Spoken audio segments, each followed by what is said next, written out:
Good evening, Free Enterprise fans, and welcome to this fantastic race tonight between slippery42 and FF4FE, the battle of the numbers. One is 3 times larger than the other, but is he 3 times better?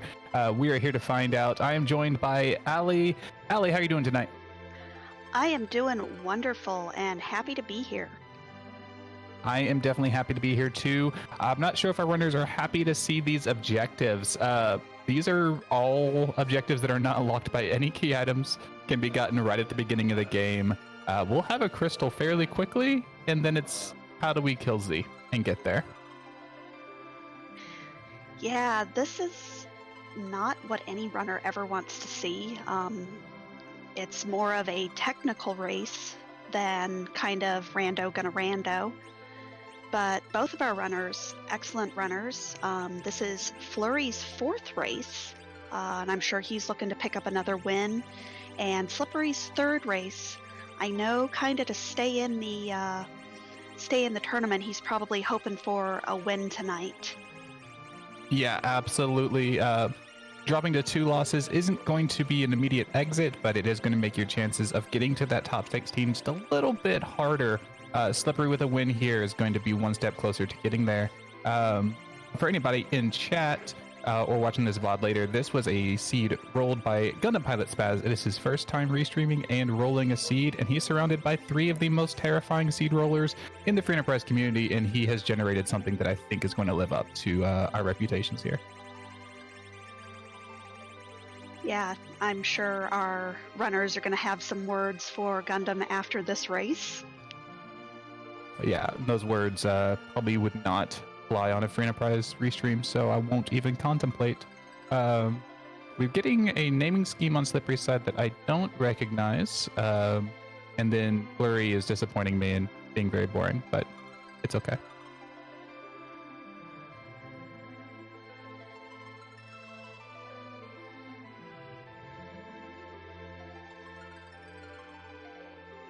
I am being informed that they are Forgotten Realms gods, and that's why they all sounded familiar to me, but I couldn't place it. Yep, just right there at the edge, but you can't, you're like, I know these. Where do they come from? Yeah, Timor and Azuth, I was like, I know these names. Where are they from? But yeah, we are soon to be getting underway. I'm loving our joke objectives here. I don't know if these were created by Scala or GPS, but either way, they are fantastic. It looks like, according to chat, these were done by GPS. Good job, GPS. I'm proud of you. So with this start, because I believe this was a SID start, so that gives you pretty much all the power you need to get at least 2 of these objectives. Depends on who's at Baron in. So I guess we're looking for Tele-Darkness like you normally would in tables, but who else are you thinking about getting in your party in this situation? Really, if I were our runners, I'd be hoping for an early Edward. Yeah, absolutely. This is a cater-built seed for the vaunted Eddie Strats. And hey, look, there's an Edward. And a Sand Ruby, so another potential character. I suspect both runners will not take this Edward for now, but unlike the group flags, when you turn down someone, you can go retrieve them from the Tower of Wishes in Mysidia. So if they get through these and they have like a Darkness Crystal comes from that Baron Inn or even a pass, we might see one or both of these runners go back and get that Edward to set up the Eddie Strats. And we'll see, knowing that everything is basically on the table, how much looting our runners decide to do. I mean, like, you have that Eddie. You could probably do a little bit of looting or just character hunting to get through this Baron Inn, and then do enough to buy Star Veils that you need, and then go grab the Edward and go. Like, you may not even have to get a full party of 5 here. Speaking of Edwards, would you like another Edward? More Edwards, Edward having tea with DKC, DKC teaching Edward the merits of justice and lack thereof. Fleury heading up to Watery Pass, going to check this character here as well as get some higher weighted loot for this location being out of the way and not rewarding a key item of any sort. Meanwhile, on slippery42's side, Rose's mom really not having anything today. Oh, hey, look, we got a little bit of vanilla along with this presumably jet seed. We have a Tella here in the Watery Pass.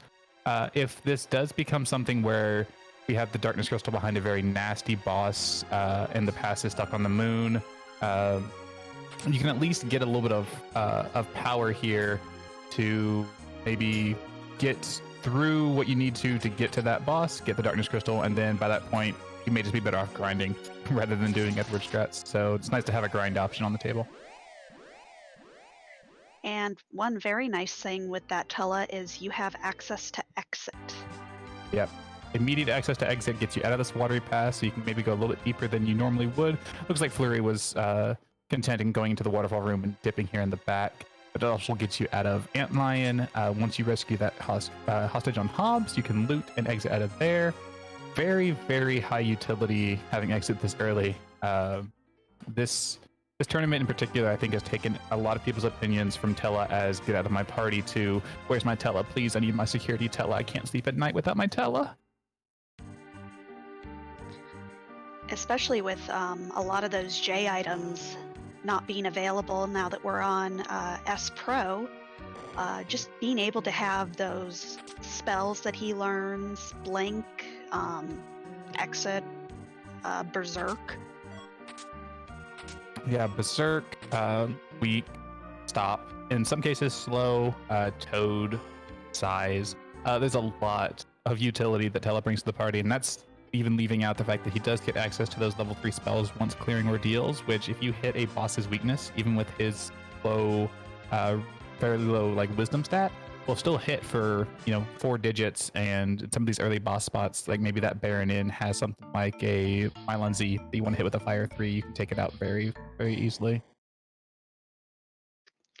And we see Slippery has kind of gone quite a bit deeper into the Watery Pass. Hasn't found anything worth writing home about. Did find a Blizzard Spear, but not any like Hanzo Steel or Stardust Rods. Yeah, not a huge hit here, which isn't surprising because this is T-Pro instead of T-Wildish, so you're not going to be pulling the crazy stuff you would pull in the group flags. Meanwhile, Fleury, checking the free characters in Mysidia, finds a couple on their honeymoon in the form of a Cecil and a Rosa. Didn't see if he took the Rosa. I can't imagine he took the Cecil. He did take the Rosa. Okay.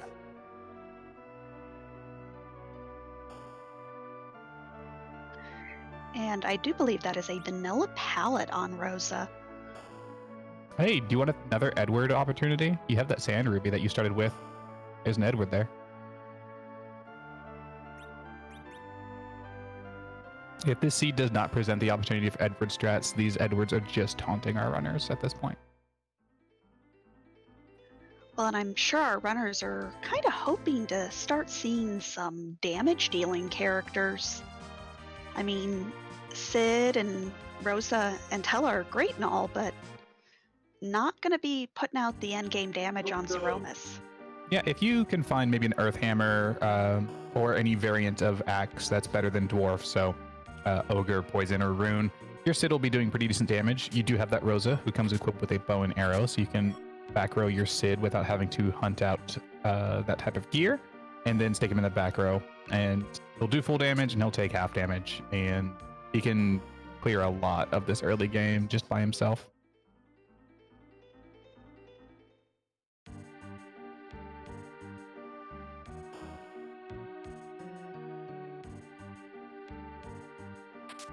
Over on Slippery's side, after having done a thorough loot here of Damsian, going to show us what character is here, as well as launching his hovercraft. And where's PK? That's a second Cecil.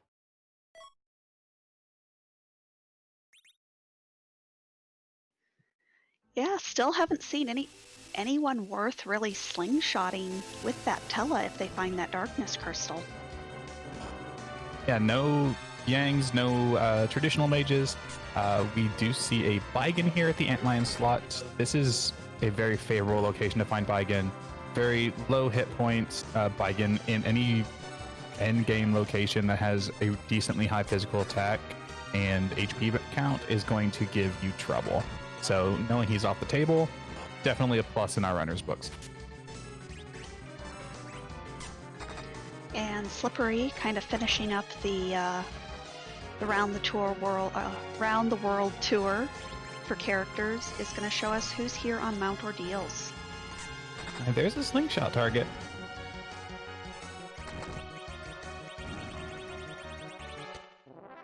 No need to take him now. You can go back and get him later if you need to. Yang is what we affectionately call a punch mage. His damage scales really, really well with his level and not so much his gear, unless it's just pure strength gear. So slingshotting him can get you a really high damage physical fighter without much gear investment. And I think that was a tower key on Fleury's side. Yep. I doubt we're going to see the Tower of Babel. As I'm sure our runners are probably just going to get their crystal and start looking for their grind, but it's a key item. It's a key item, and, you know, for all we know, it could have that darkness crystal at it. So it's unlikely, but it's possible.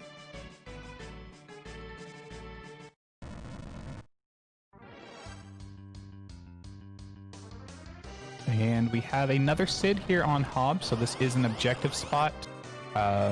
One Sid is usually enough in table, and this is my favorite variant of Mylon, Mylon Z. And if someone said it's Mylon Z, I will correct you. I just think of him as the brother of Oh My Body. I call him the Canadian Scarmignon.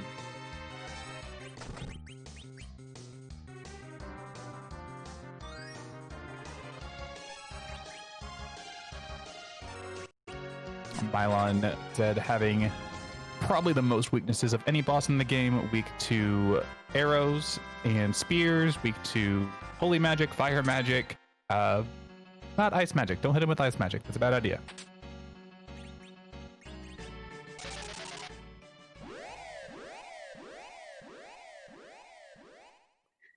But with that, Fleury has finished objective number 3.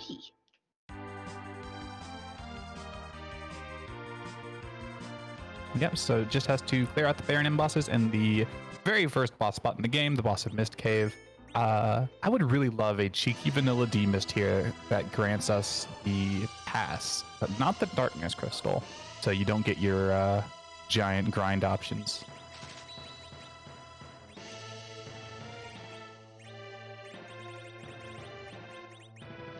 Well, and maybe a hook with a really nasty boss guarding the underground, so you don't even want to go underground. Yeah, no real desire to go underground, no real desire to go to the moon unless you're walking down to Zeromus in this particular seed.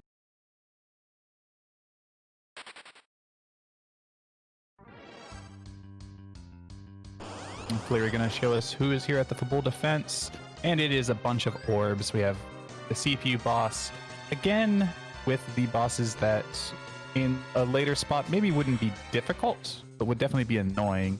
But this spot isn't going to cause much trouble whatsoever.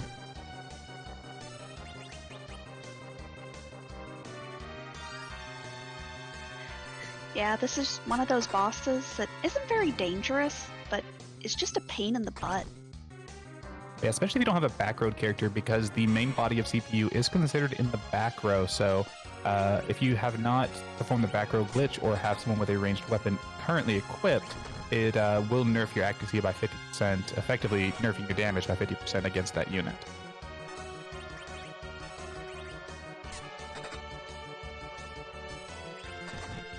Slippery pulls a power staff from here in the back of a bull, a location that Fleury did not loot. Might seem a bit underrated. It does give plus 10 strength, has 99 accuracy, so it can prove as a decent weapon if you need to use a melee white mage for any reason. But more importantly, it also will proc Berserk. And you can manipulate the ATB to make that happen, so even without a source of early game Berserk here, that power staff can allow you to maybe Berserk Sid and cut down the amount of time needed to take down some of these fights.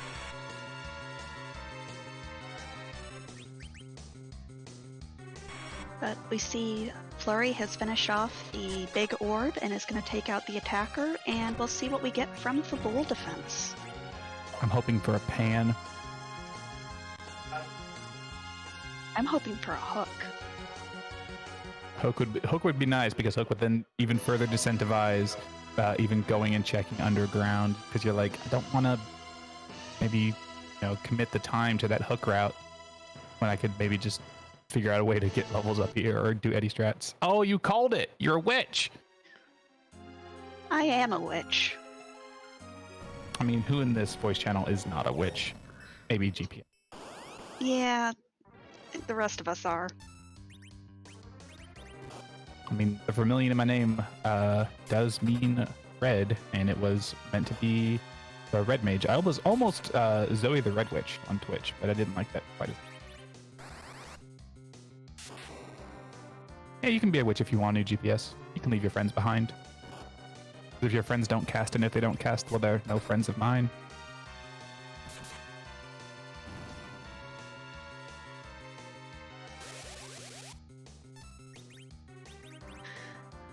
But it looks like Flurry is going to go ahead, take out that Mist Cave spot.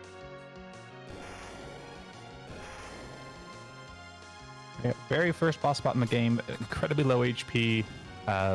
Very little here that's ever scary. This Dark Elf might even die before a phase change. Oh, maybe not by hitting it with the bow and arrow, I guess.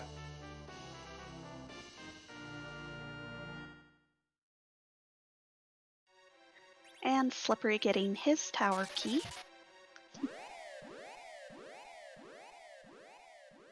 Yeah, we're gonna take use of that exit cast on Tella. Meanwhile, Flurry getting objective 4 lit up. Now just needs to clear out the bosses of the Baron in to have his crystal, and then find a way to Z and levels to kill Z, or items to have Eddie cheese Z. I know we saw Starveils in Baron. And that was about Valis in the Waterfall Cave. That's a great spot to see Val. Just leave her behind and say, no, not today.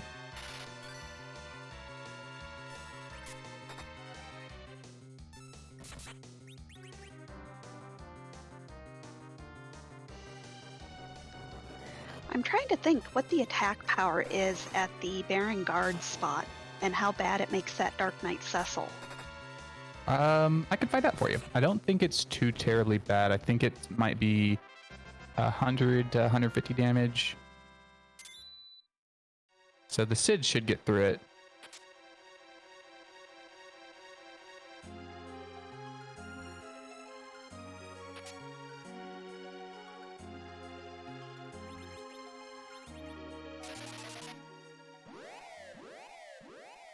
And getting the worst exit in the game on Slippery's side.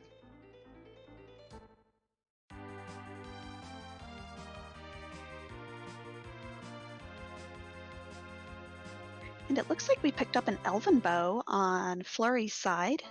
If we see any mage types, gonna make quick work of those. Yes, indeed. So it looks like the guard spot has 46 attack. I'm trying to find a spot to compare that to. It's the same as his vanilla spot, so it's not going to be hitting too terribly hard. Probably between the 1 and 150 spot.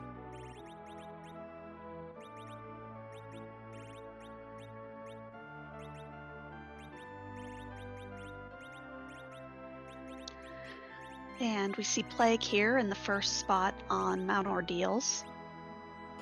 Yep, better than seeing in the back attack slot. Back attack Plague can be a little scarier, but yeah, back attack Plague is very scary. Yeah, reflecting this count back should allow Flurry to get through this, even if the damage isn't quite there.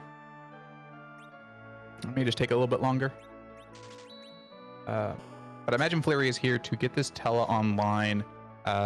Knows that he needs to do Baron in, but even if he finds a Darkness Crystal there, he's not going to have Tella online to do any sort of grind at this point. You don't really have the levels on Cid to justify doing any sort of Mac Giant grind, so just wants to get this Tella online, make Baron in a bit easier, and then it's just a, where's my Darkness Crystal? And And that count going off and taking out Plague. Very, very well done. Very, very good example of game knowledge there. All of our racers at this point in the tournament have very, very high acumen for this game, and it shows.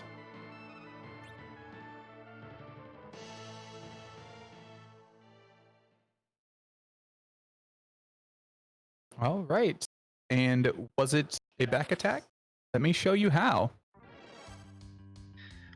We have got some leg here on the top of Mount Ordeals.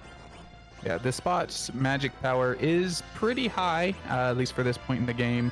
So these glares will be one-shotting characters. The fire, I think does he have fire 3 in the original form, or is that only elements? I can't remember. I believe that's only elements. Okay, well the fire 2s, if he does manage to just fight, will hit kind of hard, but since it's party-wide, it won't be too terrible. But these ice ones from Tella will be doing, 330 is not insignificant amount of damage at this point, considering that crit from Rydia was 346. Forward AI hitting the Tella.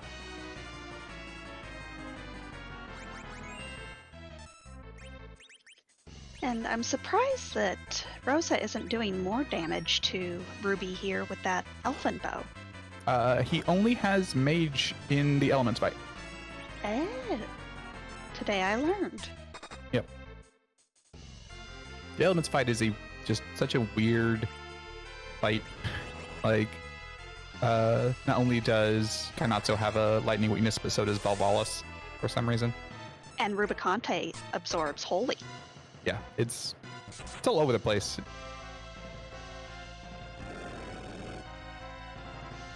And I think Kainatsu absorbs Ice 3. He does, yes. Be very rude when you trigger that shift when you have an icy queued up to hit the Ruby.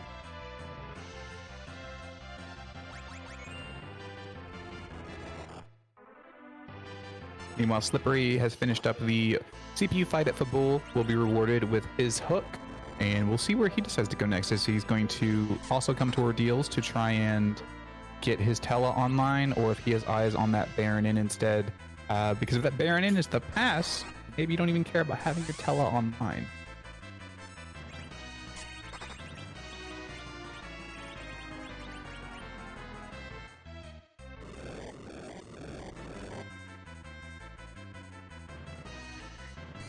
And this Rubicante just really wanting nothing to do with that Tella. Yeah, definitely hit him over and over. Knows that he was the biggest source of damage with those ice ones, but we do get a crumble here, and we're going to get a drop off the bridge. And my personal favorite Final Fantasy IV sound effect, the bloop at the end of the drop.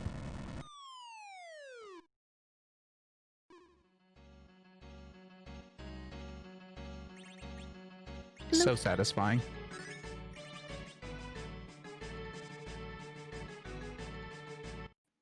And Flurry, not wanting to have to face that in case of a surprise wyvern, goes ahead and saves. Yeah, that was a save of, I'm not necessarily scared of what's in this next fight, but I don't want to have to redo that in case something goes wrong.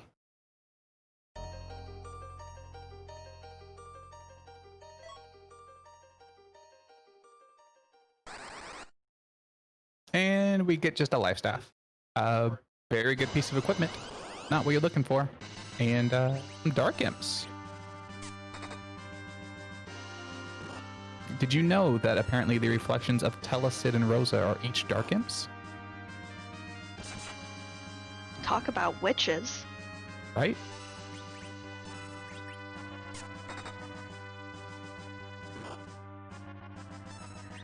But Slippery is following right in Flurry's footsteps and going to go ahead and take on the bosses up here on Mount Ordeals as well.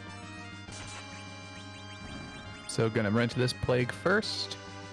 See how Slippery gets through it. As Flurry gets through the Dark Imps, and will unlock all of the spells that Tella had once forgotten, and then he forgets the ability to remember them. So you lose out on the fun that can come from recall.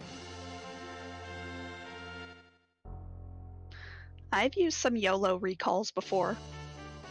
They can be real clutch. In an early race this tournament, I saw a party-wide weak hit on the officer-soldier fight at the first spot on the bridge.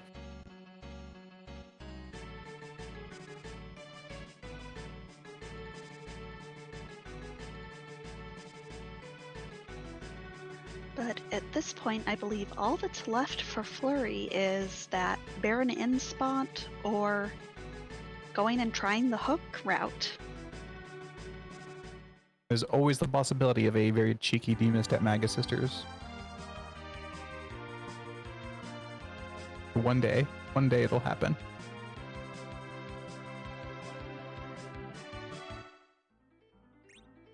I do not think it will be this day. I do not think so either.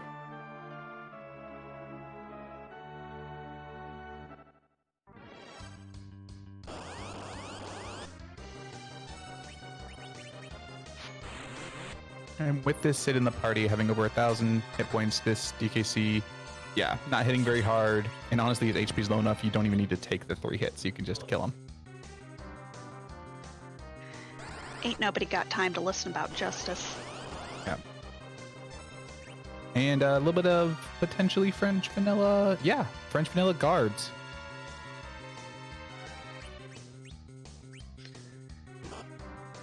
This? Flurry's thinking real hard about what to do here.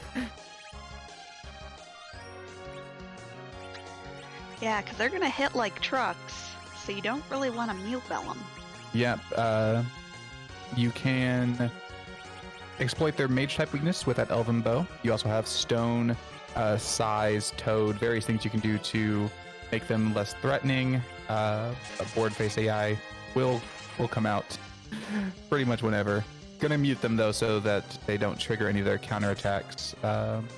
They counter spells with Piggy and they counter melee attacks with size, and we don't want to see either of those.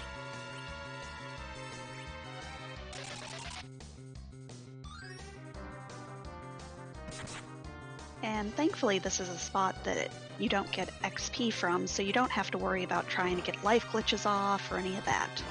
Yep, and this spot is also very, very slow. It is very punchy, as it is demonstrating, but it is also incredibly slow. So with one guard down now, should be fairly smooth sailing, because that Sid being in the back row with a samurai armor on isn't going to be taking much damage. Yeah, I think this is just hold down A and finish the fight. And it looks like Slippery may have taken a wipe there on Rubicante. Definitely not surprising. That is a pretty nasty spot for Ruby to be.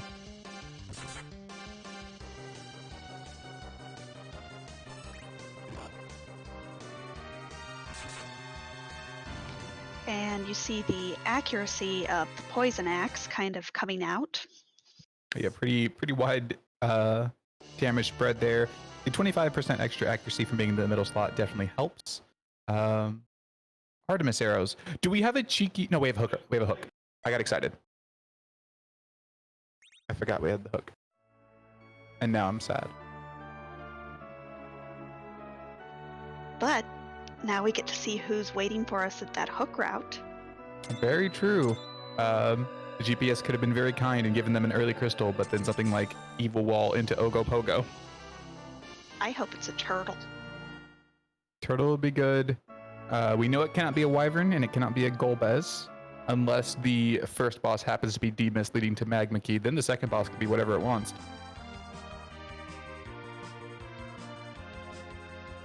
It's still choosing to leave the Edward behind. I like this because you still don't know if you're going to be getting a path to Z anytime soon. But a nice bonus to having this early crystal is that's one more key item on your way to 10 if you do need to grind.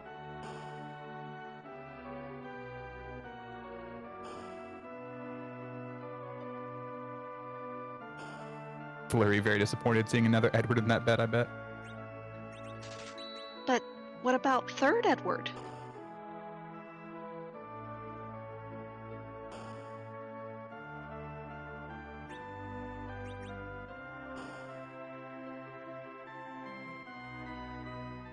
I mean, I don't know if anyone's tested it, but do Eddie strats go faster if you have more than one Edward?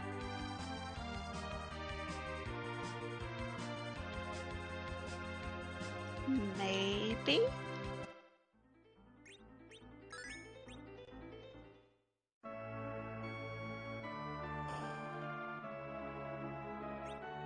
I'm just unsure how the turn economy works out with everything getting buffered with the crystal tosses, but that's not for me to find out.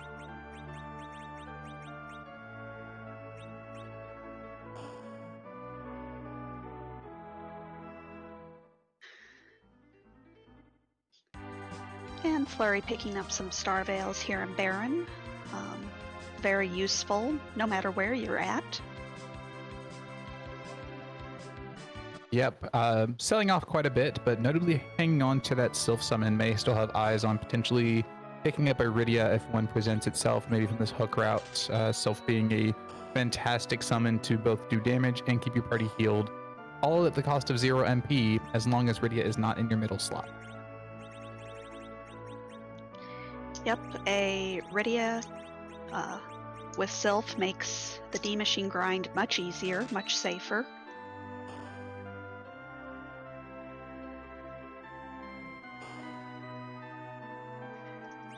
$40 life potions. That's a lot of D machines. It's a lot of D machines or a lot of this hook route may be nasty. I may need to throw out a bunch of life potions to win a battle of attrition.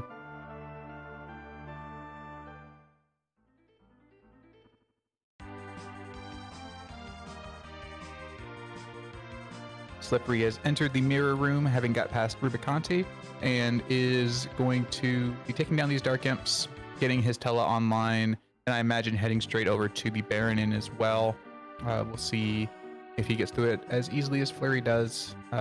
Flurry had yet to wake up his hovercraft, so is going to go up and see this character, which I've already forgotten who it was. I think it was a Cecil. I think it was a Cecil, yeah.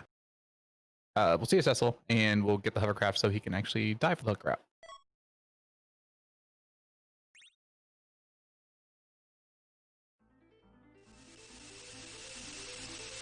And yet another vanilla palette.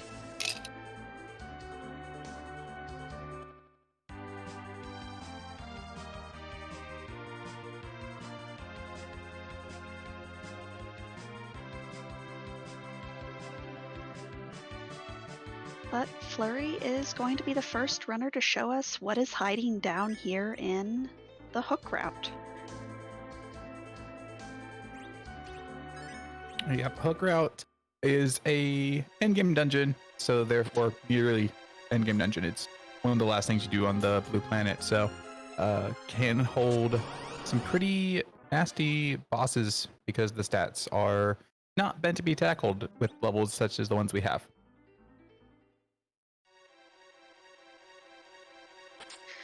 Oh, your Tela's got 25 levels. Your Sid's got a lot of health. I'm sure they'll be fine.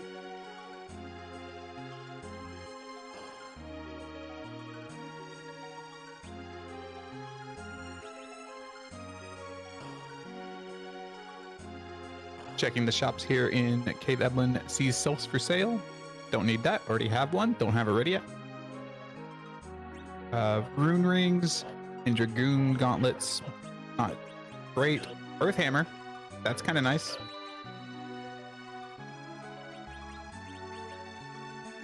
And some charm arrows.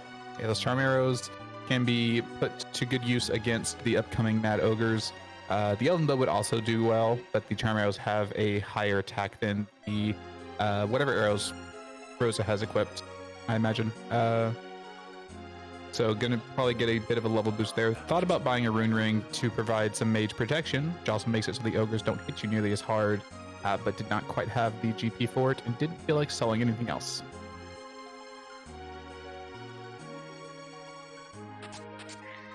And Flurry did find the trap chest here pretty early on, so can open all of these chests without fear. Finds an hourglass. That is a very nice pickup. Yeah, that hourglass can come in handy. You've already seen 2 of the bosses. Well, you've seen 3 of the bosses that have the boss bit disabled, being Baron Guards, Dark Imps, and Dark Elf. But could come in handy if you're into Officer Soldier or if you just want to use it on this Mad Ogre. But hi, 4th Edward and Mylon and friends.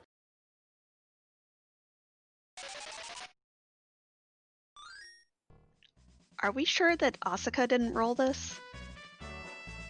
I mean, if you take my powers, Scala powers, and your powers combined, I think we get just about to where Asuka is. So it would make sense if we all channeled our power to GPS. Meanwhile, Slippery has cleared the Baron in, now has his crystal in hand, and just needs a way to get to Z and get levels. Maybe levels, we'll see.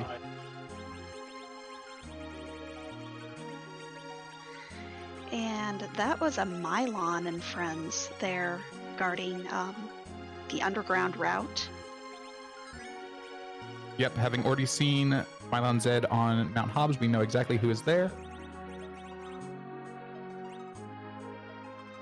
And it's a pretty kind boss to see there. The ghouls are very punchy, and if you kill Mylon first, they're gonna give you a bad time. But you've got all elemental fire spells. You have good cure spells. Mylon only counters with lit ones, which that spot has fairly low magic power to compensate for Ruby's glare.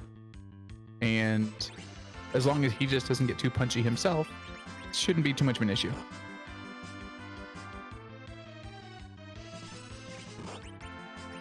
And we find this Mad Ogre chest. We'll see if Tella can... Nope. And there goes the hourglass.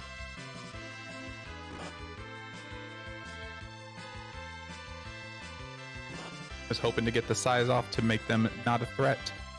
Forward face AI took over, and instead we're going to hit them with an hourglass so they don't get any more turns.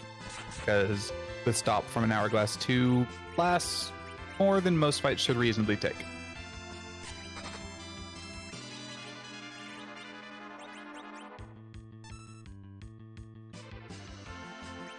And now we'll see... shouldn't be any threat here. Now it's just a matter of getting these mad ogres, or these little mad gremlins, taken down. Yep, hit them with a size spell. Reduces their physical defense to 1.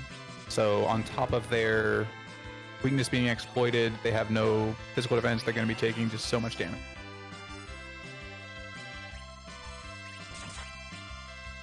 And getting life glitches off on each of the first 3 to maximize the experience you get here without having something like life 2. And then we'll walk away with a cool, like, I want to say like 11 or 14,000 experience in whatever item this trap chest holds. I hope it's a crystal sword. Oh, 16,000. Oh yeah, well we have seen 2 Cecils, so Crystal Sword is not a Dragoon armor, but it would have been fun. Yeah, Dragoon armor not nearly as nice to find. Dragoon armor very good for that Cid though. He currently has a Samurai armor equipped, which is very good physical defense. Dragoon armor is even better, and also gives you resistance to fire, lightning, ice, and dragons.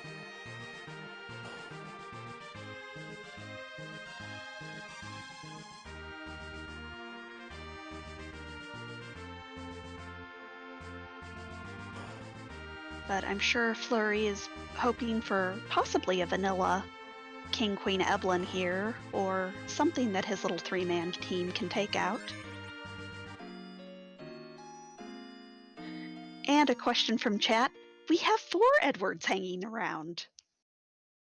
Yep, we had an Eddie in the second character slot. We have an Eddie here in Cave Eblin. We had an Eddie in the bed with the Sand Ruby that we started with, and there was an Eddie... And the Baron Inn. Baron Inn, thank you.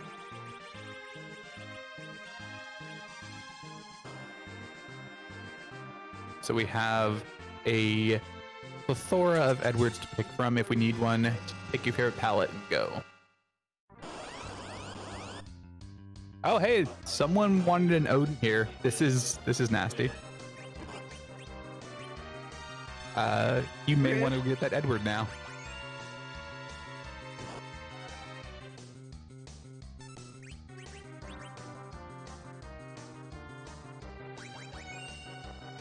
Extra rude.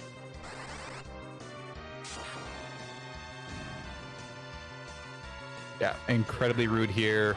Luckily, Boreface AI does not kick in and hit the Tella, and so Tella's lit 3 hit for nearly 7k, and that's over. Had Board been a bit meaner, that could have been a bit spicier. And welcome in the Raiders from RPG Limit Break. Just as a friendly reminder, please do not spoil the results of that race. Many people like to go back and watch the VODs, so please be courteous. And to kind of recap what's happened so far, all of our objectives were free. We've seen 2 Cecils, 4 Edwards, a Yang, and then our Rosa and our Tella. And the Cid. I think we've seen 2 Cids. We have, yes. And yeah, we have a hook route. We have Mylon and friends hanging out over here.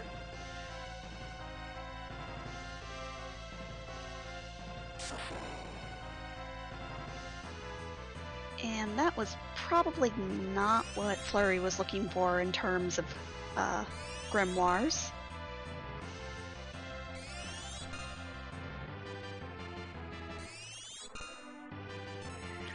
But yeah, we haven't seen a whole lot of key items up on the blue planet. We got a hook, we got a tower key, and we got a sand ruby.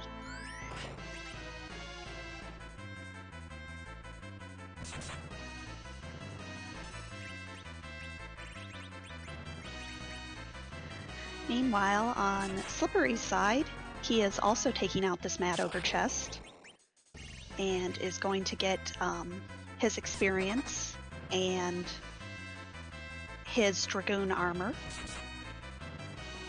Yep, leaving that Tella on the floor. Might have eyes on using Tella as a agility anchor. Does not have any interest in getting any more agility than him, but he already has.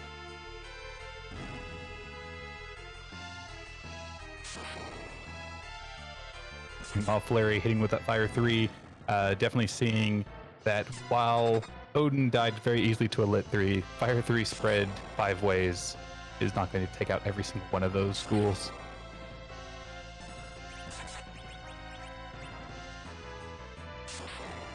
And now Mylon is just going to start hitting everybody with Lit 1s and start punching a little bit. The Lit 1s, of course, not doing a whole lot of damage to that Cid. And really, Cid's pretty well protected.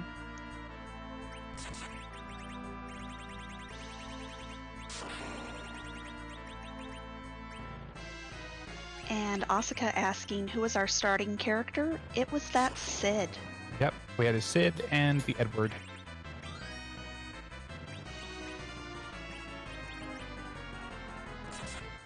Also, I just noticed, is that a vanilla Tella palette as well? I think our entire party is vanilla palettes, maybe? I'm real bad at the Tella palettes, though. I thought he had more purple. Gundam, you need to randomize the palettes, too. Okay, we are getting confirmation that's not the vanilla palette, but 2 out of 3 ain't bad.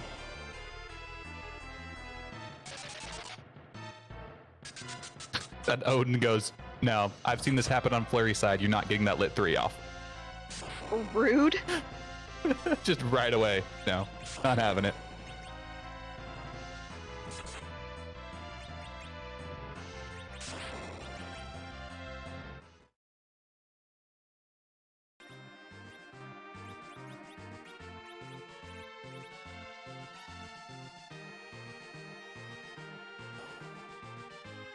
Slippery, proving that Fleury did get pretty lucky with the people that Odin chose to bop.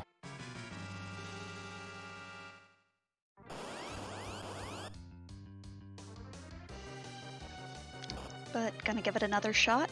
We'll see if this time he goes for the Cid or the... Nope. Exceptionally rude.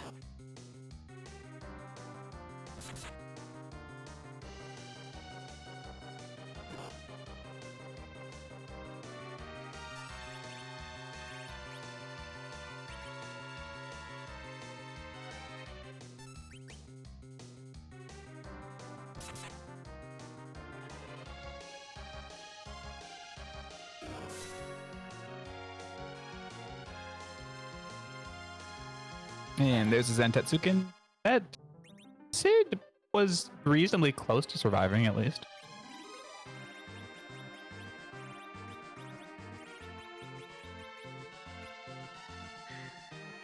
the game tried to tell them, hey, you should really take an Edward. Slippery going big brain strats here, putting the cap back onto Tella to get the additional defense. If this works, then I'm going to be on Team Cap for the rest of my life.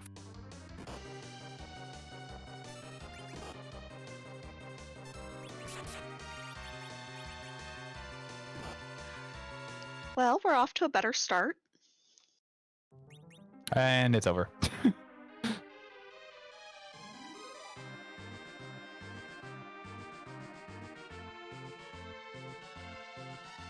Meanwhile, Fleury is working through Mylon here very slowly. This has a ton of HP, and you don't have a ton of damage output since you can't exploit anything's weakness.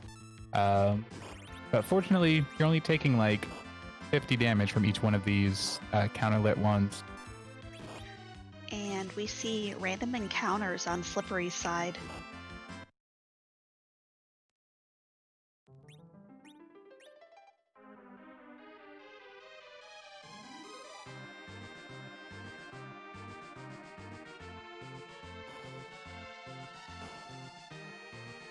Yep. And looks like he has decided, I think I want an Edward now. Yeah, definitely don't blame him. Odin has a interesting quirk to his boss script that Edward can take advantage of given the right circumstances. After his second Zentatsuken, when he raises his sword for the third time, if he is hit with any sort of lightning magic, either a spell or even something like a Thor Rage, he will become thunderstruck and he will die.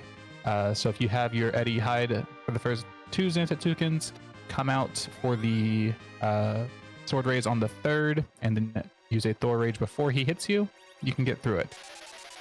I have yet to time it correctly, but I'm also no longer in this tournament, so. But with that, Fleury is through that Mylon fight and is underground at 44 minutes. Yep. And we see Officer Soldier at the top of Lower Babel. A very easy fight. You can take out the officer in a myriad of ways and completely reduce the threat that the soldiers cause. We do have a tower key, so I imagine we might be seeing that before we see anything at a dwarf castle. There was a question in chat what other characters they have available. A couple Cecils and another Sid and all the Edwards that you could ever want and more. And one singular punch mage. Ah, yes, the punch mage. Cannot forget the punch mage. And thank you to Randomania. Welcome to the Raiders. Just as a reminder, please no spoilers about the race that you just came from, for those of us who do want to go ahead and watch the VODs later.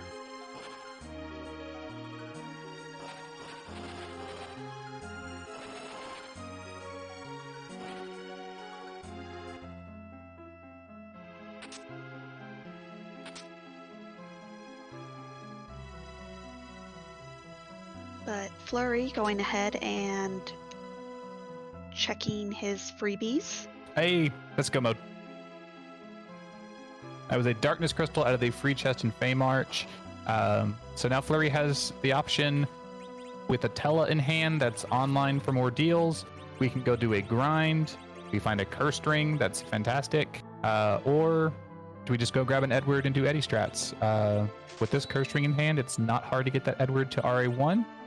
So judging by the caliber of these players, I expect us to see at least one person do Eddie strats tonight.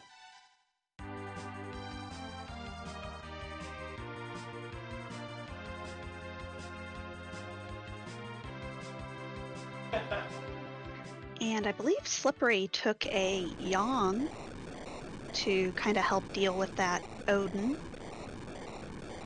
Yep, more bodies to be hit to lessen the chance that Edward gets hit before. Oh, you didn't even take an Edward. Okay, I'm so curious now.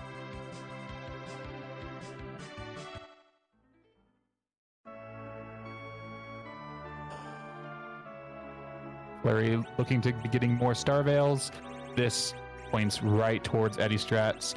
toss that cursed ring on whoever you want in the middle that has 15 or less, or 14 or less agility, and you will have a 1 agility for your agility anchor, and then Eddie is basically guaranteed to be RA1, which is what you want.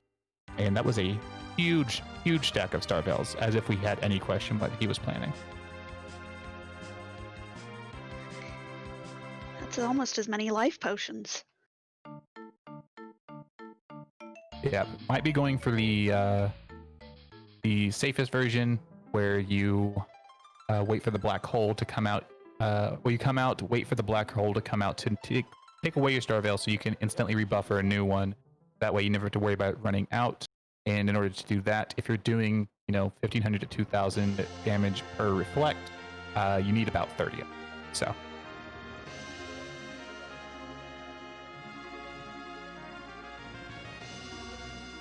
No need for vampires in this chat, because Edward is not going to have 1,200 HP. He's going to be using Hide and Crystal to trigger the counter nuke.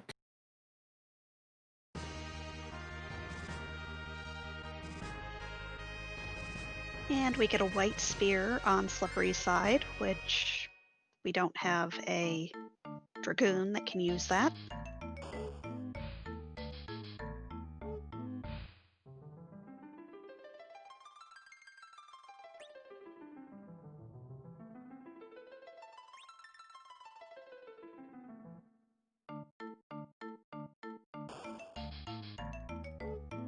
And we get the best Sid in the game.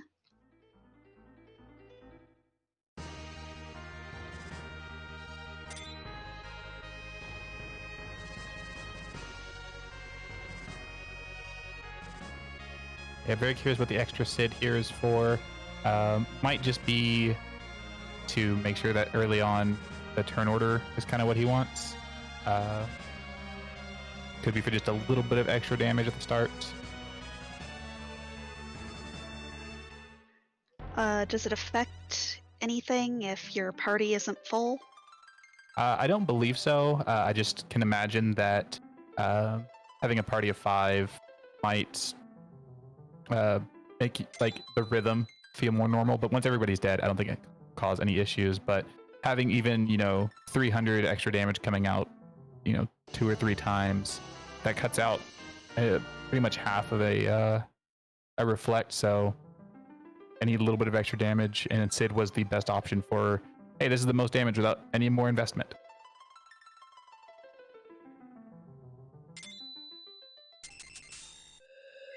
And Slippery found a crystal ring in the second trap chest in Ebling Castle. It's a nice little pickup.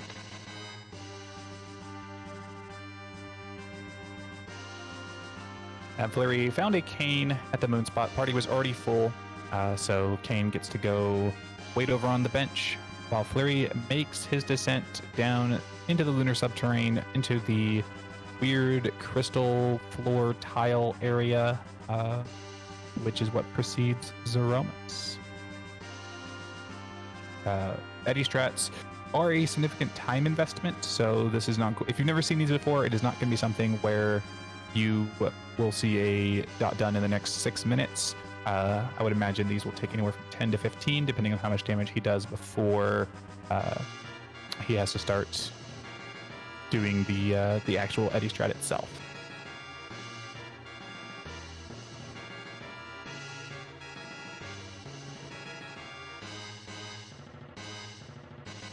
Also, I think chat might be asleep because I'm not seeing what I'm expecting to be seeing right now. Chat, please. We can't ask the question if you don't make us ask the question.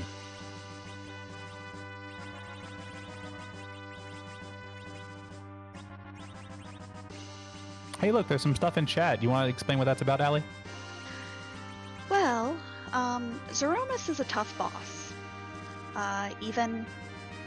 Even for kind of veterans of this game, you really can't just kind of throw him in the antlion spot or, the top of tower. But he wants to get a makeover too. So Scala Kitty has decided to give our Xeroma sprite a makeover, and he gets to choose from over 450 different outfits. Yep, there will be a randomized Xeroma sprite for every enterprise seed that is done, which leads us to ask a question that I'm going to keep delaying and asking because Fleury has a couple of extra floors to get down here. The work is always fantastic. It's always great. It's going to be something from either another JRPG or just another video game in general, or sometimes just the hot new meme. There's definitely some great inside jokes within the community, as well as just tons of homages to fantastic games throughout history. But we're like one floor away, so I'm going to stop delaying and ask Allie, whose butt are we going to kick tonight? Well, my personal favorite is either Clippymus or Flippymus. But what are you hoping to see? My absolute favorite is Mothermiss, the final boss from La Milana. But I'm also very, very fond of Regionmiss. But there's no wrong answer here, to be very, very clear.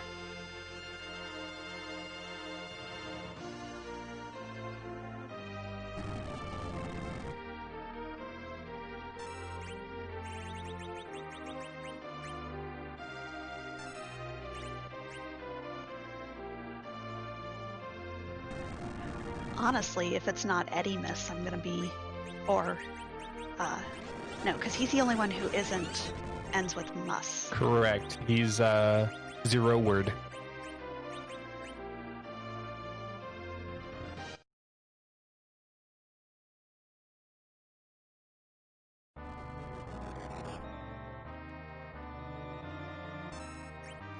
Oh, I was gonna say this one, and I'm so sad I didn't.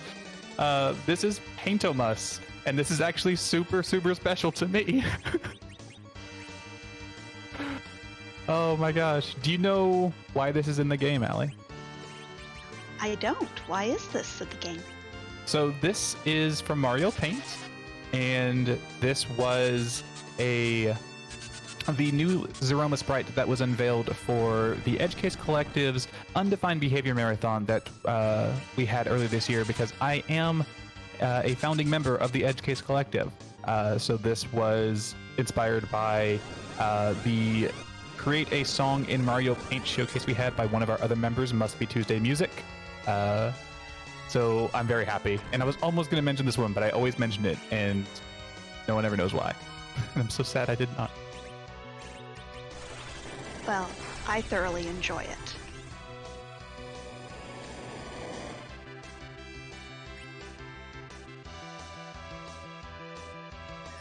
Yeah, I was the first runner to ever see this sprite because I won that race. So that's also near and dear to my heart.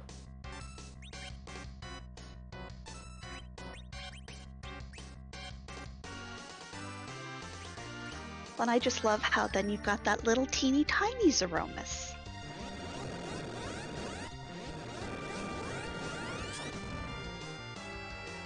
Meanwhile, Slippery is done a bit of looting, done a few extra things, and is on his way back. Looks like he has a Thunderclaw on that Yang. That was a cool 2000 hit.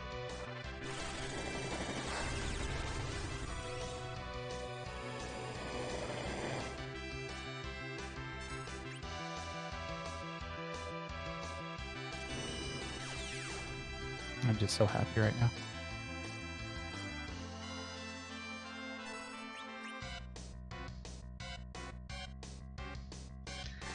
But for those in chat who have never seen Edward Strats,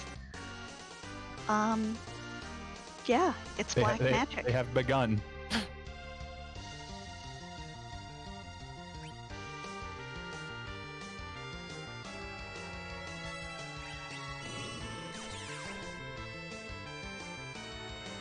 We're going to see a black hole into a star veil, into a crystal use, into a hide. The crystal use will cause a counter nuke from Xeromus, which will be bounced off of the star veil to hit himself for anywhere from about 1500 to 2500 damage. And then Oh, he's using crosses instead of the crystal. Okay, that's a faster animation. That makes sense. But yeah, the strategy itself is still the same. And then he'll rehide to make sure that he doesn't get hit with a big bang. And rinse, repeat for the remainder of Threemus' 61,000 hit points. 61,000, but I thought he had like over 100,000. And you would not be entirely wrong for thinking that. So the Super Nintendo is a 16-bit console. The largest integer value that it can hold is 65,535. And because of that, in order to have a boss have more HP than that, the creators had to get a bit creative, you would say. So Threemus has 61,000 hit points. Upon reaching 45,000 hit points in damage, any direct source of damage after that will trigger his counter script, which will refill his HP back to 61,000 entirely in the background. You don't see a heal counter or anything like that, which will give the illusion of him having, depending on how much damage you've done, anywhere between 100 and 120,000 hit points. But note that I said direct source of damage. Reflected damage, either through your own spells or through Threemus' nukes, does not trigger that counter. So once the 61,000 hit points is gone, Threemus is dead. You never see the nuke phase, which would be phase 2, or the Meteo phase.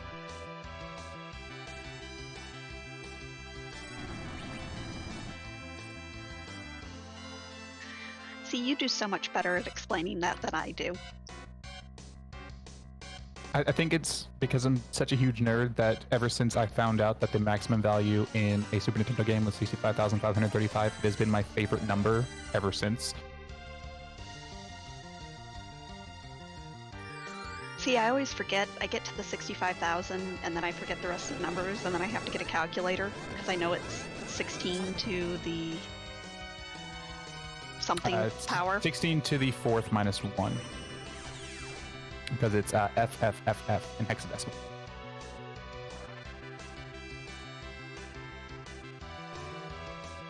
I was a business major.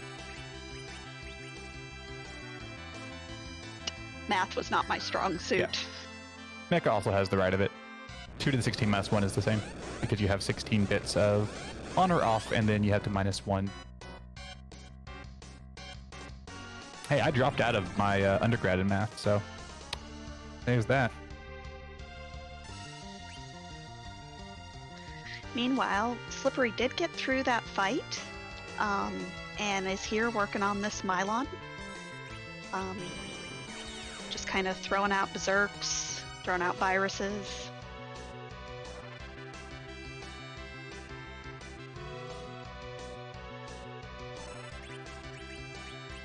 Edward strats are also not for the faint of heart.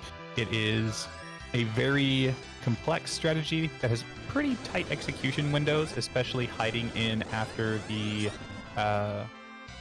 counter nuke,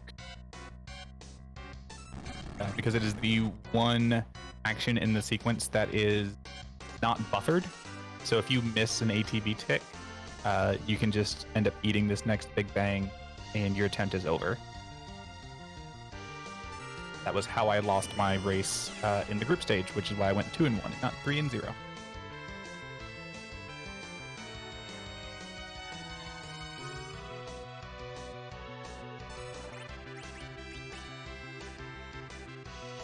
Yep, even the most accomplished and best runners can just mistime something, and all of a sudden everything's gone off the rails and you've lost 15 to 20 minutes of time. Yep. So this is definitely a strategy that can allow you to get very fast completion times in seeds such as this, where there was really no key item needed aside from a way to Threemus. But it's not easy to do. I've done them once, and the first time I did them, I didn't quite know how it worked, and I just kind of guessed, and I got it right, and I've yet to replicate that sort of success, knowing intricately how they work now. So that's just, that's my luck for you.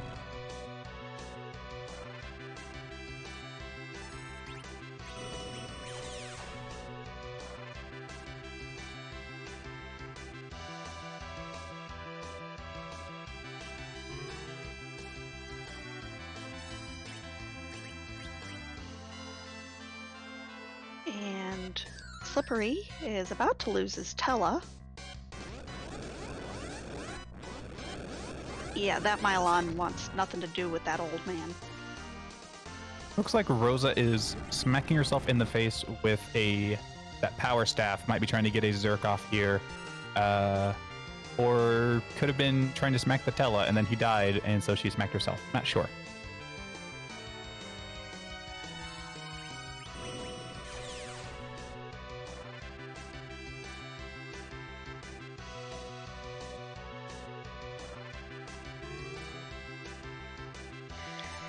And the Borzoi, sorry, I'm sure I completely butchered that.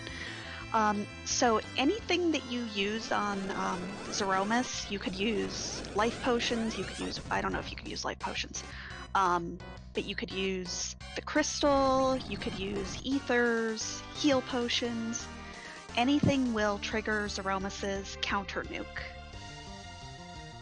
The important thing is you just don't want it to do damage.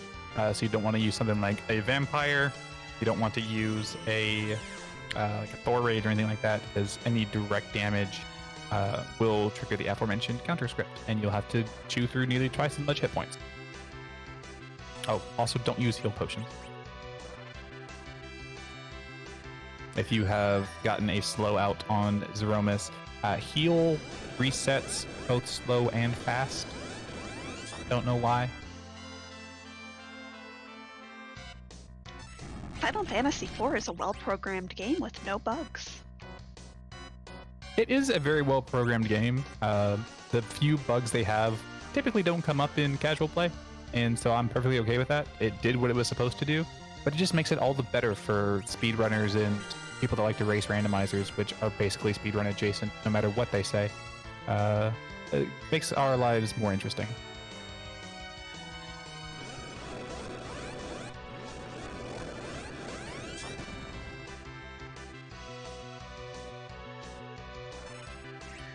Slippery42 has taken out that Mylon and has now entered the underground.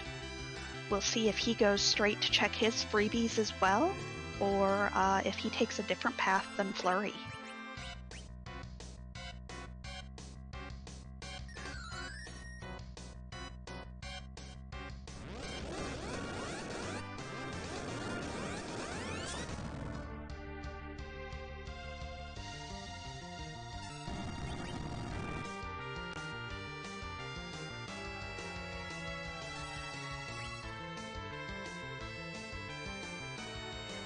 And K&H, that is an adorable emote, and I love it. It's quite fantastic.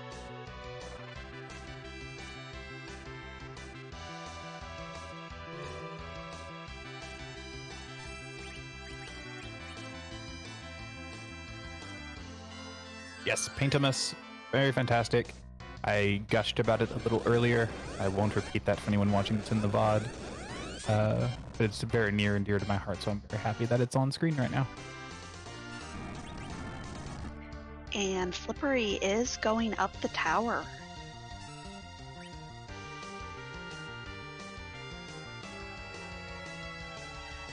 Interesting. He's looting some chests here. He does have that Ying with the Thunderclaw, which will one-shot them with power. Might just be looking for some additional equipment. And very marginal amount of experience, but every experience point counts. But after seeing that free fight, having the tower key, it might be thinking, okay, it took me forever to get to that hook route. If Darkness Crystal was at Feymarch, I'm going to lose. Can't say he'd be wrong, but I can now. It makes me understand the gamble here. Ooh, an illusion.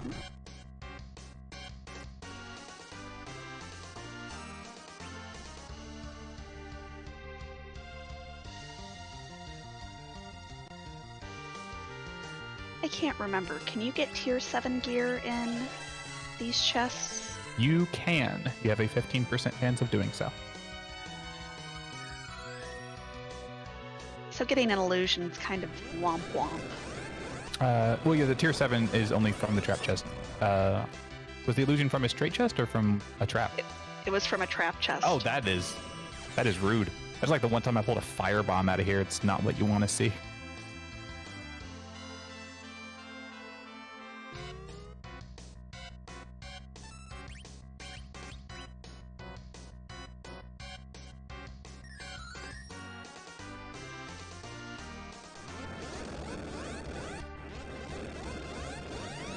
more Artemis arrows. Be good if we run into a Pale Dim or a Wyvern. Artemis arrows lose a bit of their utility without easy access to Sirens for something like a King Ryu grind.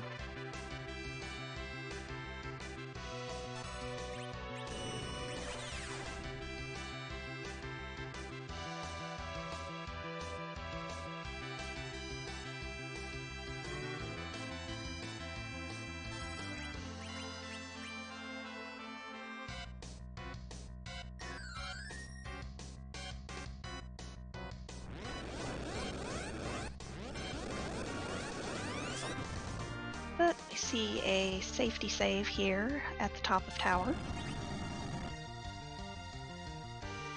Yep, this fight is fairly free, but anything can go wrong. Rando can rando.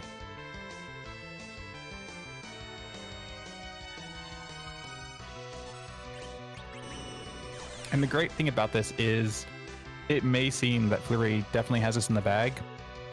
One missed menu and he could lose this attempt, and that puts Slippery right back in this race if he goes and gets that Darkness Crystal and wants to try Eddie Strats himself.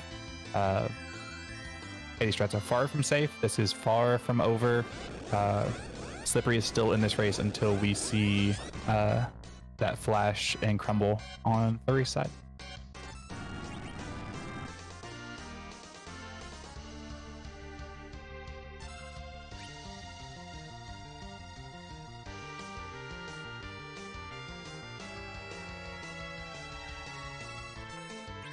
And as we saw, we've got the officer and 3 soldiers up here.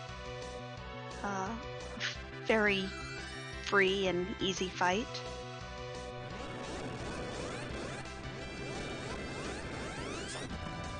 Yep. Didn't see what he was queuing up with this Tella. You can do some pretty fun stuff if you toad the back. You toad the officer because these soldiers will not take orders from a toad.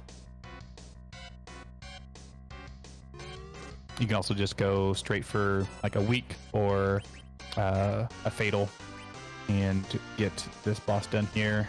Life glitch to get a huge chunk of experience because the officer does hold the lion's share of the experience in this particular boss formation.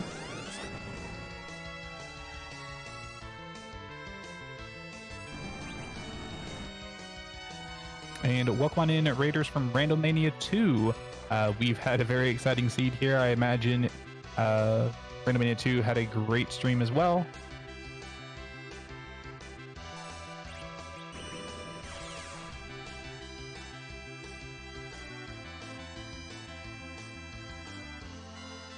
This Z sprite is amazing, and I won't hear anyone say otherwise.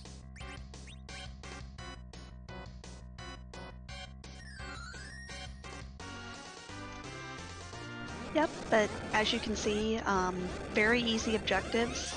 Had a bit of a rough time getting to underground, but then the Darkness Crystal is in the free chest in the Fame Arch, so kind of a free seed almost.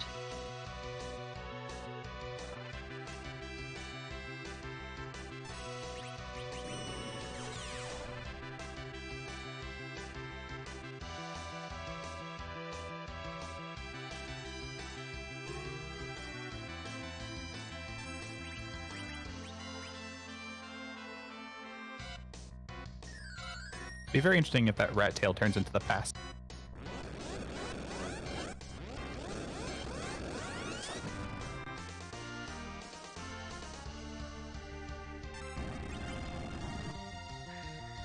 Yep, absolutely. We'll see if Slippery is in the mood for some Edward strats, or if he goes ahead and does more of a more traditional grind. Yeah, with a Sid in your party and a Yang, you have a Zeus Gauntlet. Like a Mech Giant grind is definitely on the table. Also, the traditional D-Machine grind. So it's just a matter of if we see the dot done. Probably not worth it to try Eddie Strats, unless you just want the practice. You may just want to finish the seed out more traditionally.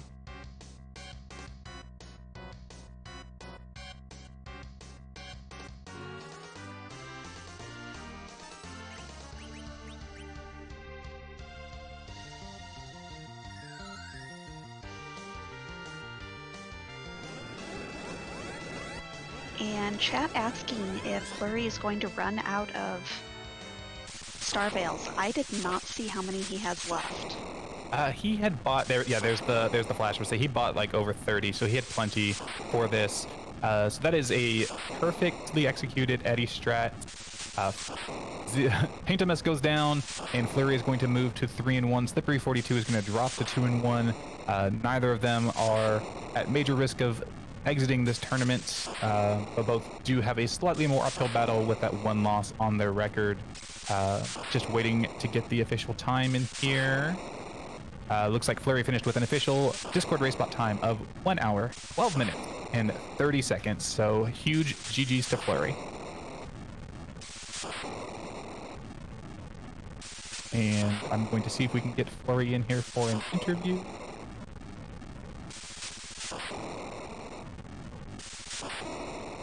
GG's, Fleury. Thank you. that was a seed. Well done. Yeah, we were saying at the beginning that Scala, myself, and Ali all channeled our rolling energy into GPS since this was his first seed, and it didn't disappoint. No, that was definitely almost as jetty as you can get. I mean, if that's a magma key star, that's like a 20-minute seed. Yeah, they've been a like magma key. Seed? I don't know. It's really quick. Yeah, that Odin, you fortunately got through way faster than Slippery did. Slippery had a lot of nasty board face AI, and you got the lit 3 off on your first attempt, which really kind of sealed the deal with that Darkness Crystal being in the Fey March chest. But very well done on those Eddie strats. Well executed first try. I know I'm always a nervous wreck when trying those. I can't imagine how people stay as calm and collected to get them done. Is it weird that I kind of feel like that's the safe strategy now? I mean, I thought about slingshotting the Yangs and just going in with 2 small Yangs and letting that go.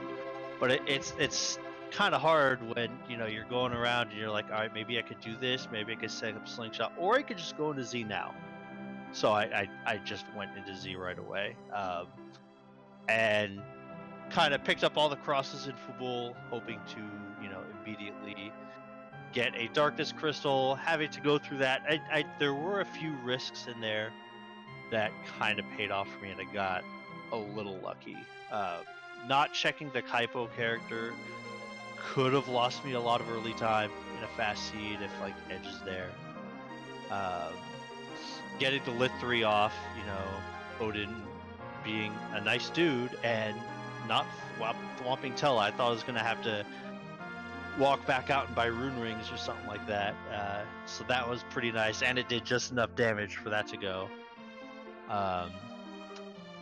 And like those were the 2 big ones. Like I was worried when I saw another Edward and Kaipo later on. I felt pretty good, but it's always, you know, it feels really, I don't want to say like too nervous, but when you're on like 15, 16, 17 minutes on the Z fight and you see yourself on stream, you see your stream manager show you to go into the Z fight, and I'm like, well, if I had grinded, would I be going into the Z fight here?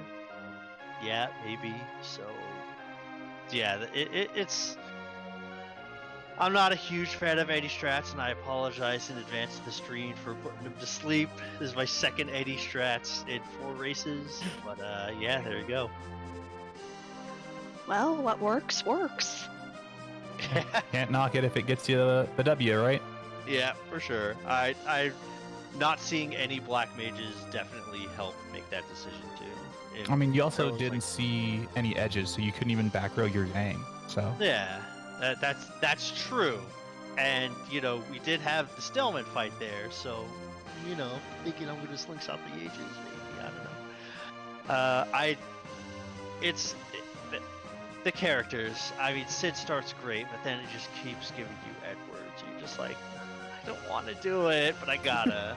The seed knew. It knew what the objectives were, and it gave you 4 chances just to go ahead and take the Edward, so you wouldn't have to go back to Mysidia. But you said no. Yeah. It is what it is, man. Sometimes you just gotta do the Eddie strats to win, I guess, and happen to pull it off a little faster. This team, 1925, is pretty good for like pretty much doing Eddie only as far as the damage goes. So I'll take it. 3-1.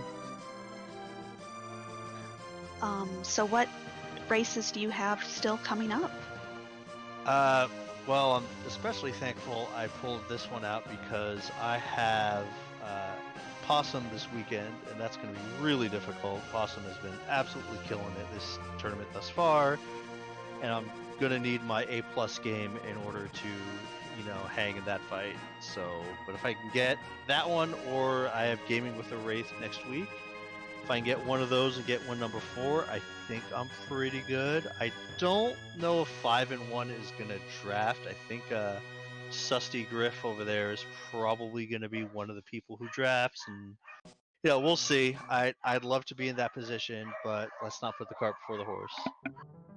Yeah, 4-2 should be hopefully enough to get you into the table or to the brackets. 6-0 and 5-1 probably going to be the best chance, or 6-0 obviously, but 5-1 decent chance. I think at this point we only have a handful of runners who have done at least 3 races that are undefeated. It looks like it's only Dia and Dusty at this point, so we'll see how the rest of this shakes out. It's been an exciting first in a couple days.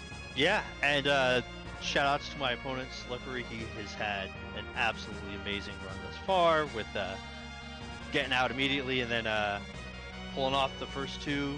I mean, when you have that many wins, you can't really call them upsets anymore. So there's definitely concern going into this match, and I'm very thankful to pull it off. And it looks like you are going to be giving us some music as well. Yep. It's well, I'll let you guys. Meanwhile, Slippery found both pieces of the forge, so of course, because why not? Let's get all 4 objectives done. Yeah, we got everything. We get anything you could want. Oh, good song. I'm gonna be quiet.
Yes, the airship theme the ship theme from Final Fantasy 1, fantastic song. Slippery appears to have picked up his Edward, is headed to the moon, and we will be getting a rematch with Paintamus. Awesome. Well, appreciate you guys taking the time to restream, do commentary, do the tracking. It's like I said last race, you guys are the engine that keeps this thing running, so it is always super appreciated. Invent is still sus, and yeah, hopefully that's my last Eddie fight for a while.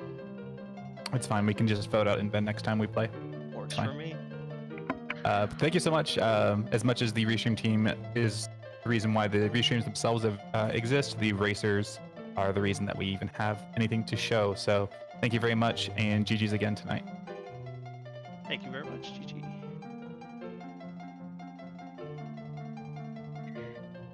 And that was FF4FE, our first place finisher tonight. And Slippery proving that I maybe don't pay as much attention to characters as I thought I did. I did not see an Edward there. He came up to the moon and grabbed the cane.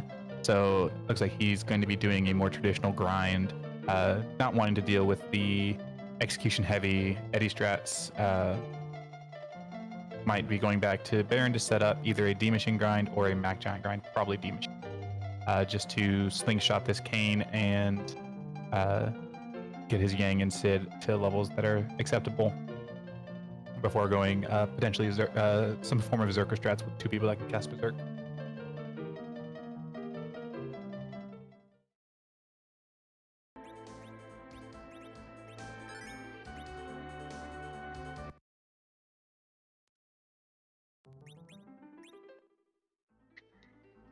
And we see the reset, and it looks like we're going to be doing some step manipulation to get the correct encounter on the giant. Yep, shoutouts to both Simbu and Twisted Flax. I believe Simbu kind of got the data and Twisted Flax compiled it into the grind chart that we use. If this somehow has been the first race that you've watched of the Highway to the Threemus zone, you don't know what's going on, why we're not doing the more traditional D-Machine grind you may have seen in our community races or in the Football Gauntlet. The tournament organizers decided that we were going to play this tournament with a flag called E Can't Run, meaning you cannot run from random encounters.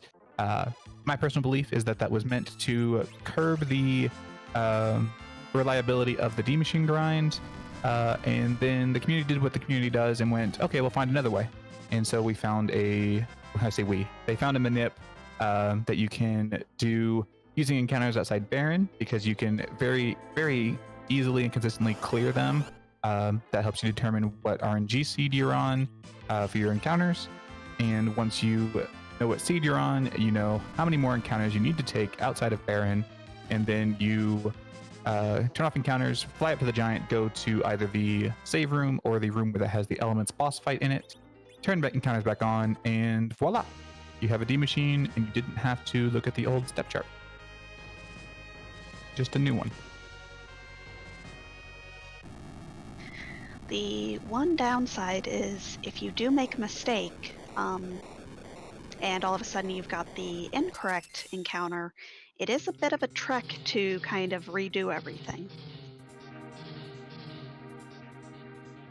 Yeah, that is, rather than just resetting and then going right back into the step, you do have to reset up the entire Baron manip. But it's very consistent. If you're confident in counting your steps and reading the chart, you can get it first try. And with this party, I don't anticipate very many issues doing the grind itself. But I know that a lot of racers recently have been taking the grind a bit safer than they may have in previous races or tournaments, just because of that longer setup time. You don't want to take a wipe, especially early on.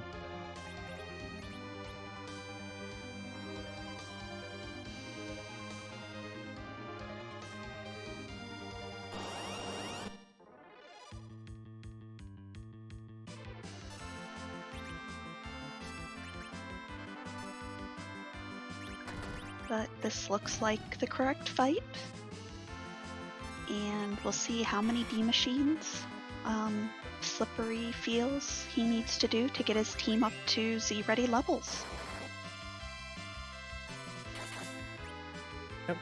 No Black Mages to try and slingshot in order to get to Nuke. Basically what you're looking for here is probably low to mid 50s on your Sid, Kane, and Yang. Maybe one at least white on Rosa. You could probably get away with just getting Cure 4 on Rosa and being done with it. But safer, better than sorry, especially if you've already seen the dot done. So.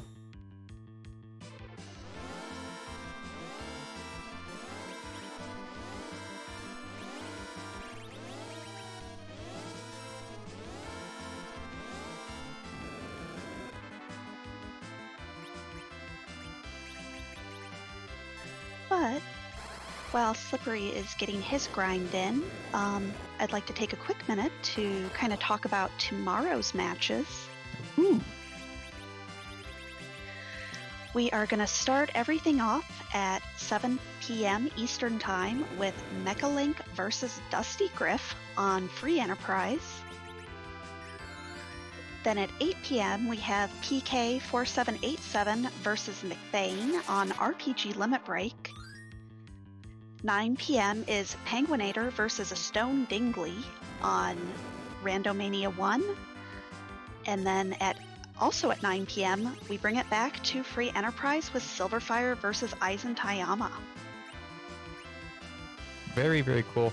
I am noticing a bit of a discrepancy. I'm gonna have to check and see if that is supposed to be versus a Stone Dingley or if that's Penguinator versus a different racer, because it's different on our website than it was in our assignments. I'm gonna poke Scala. Scala, can I get confirmation on that? But yeah, exciting races. That PK McBain race is gonna be pretty great because that is gonna be an actually oxyseed. come on in. Oh, hi. Oh, okay. Logos. Okay, I didn't know. I did not realize that. Thank you. No problem. There are there are two racers throughout the tournament that have had names different that I didn't know, and a Stone Dingley being this particular racer is one of them. So I feel silly. No, you're good. You're good. You're good. I'm gonna go back to being. All right. Bye, Scala. Bye, Scala. And thank you for everyone in chat that was adding me. As I was saying, that PK McVeigh match is going to be an Oscar seed if anyone enjoys her work, and I get the good fortune of rolling that Silverfire Eisentayama race, so I'm excited about that. I get to make puns with Baka.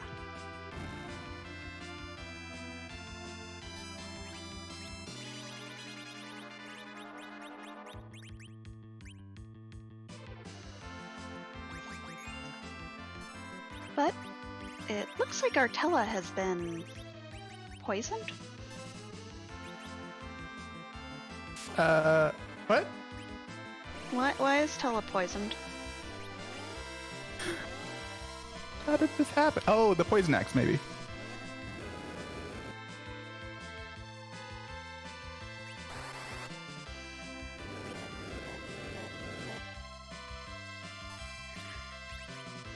Chat, I have questions.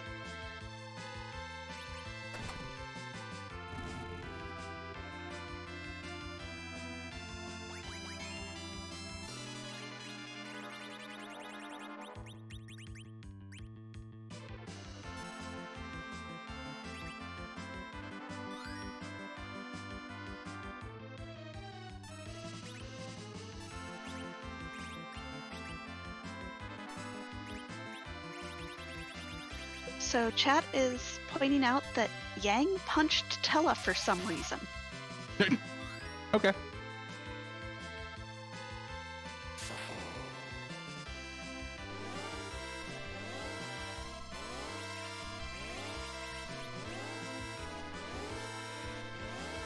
Possum, please.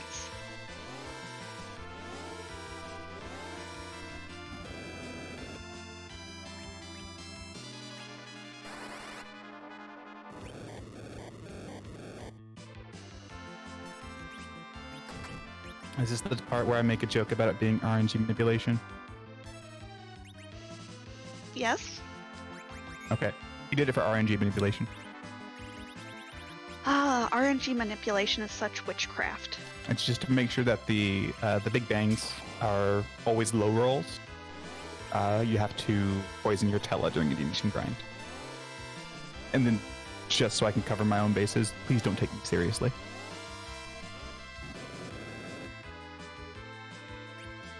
And here I was writing out, like, notes for the next tournament. The poison Tella meta.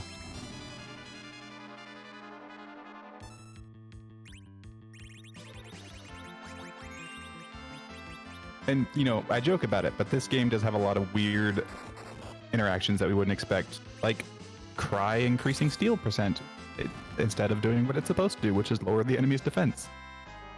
What? Considering Forum and Edge never exist in the same party in the vanilla game, why does that do a thing? Well-programmed game with 0 glitches.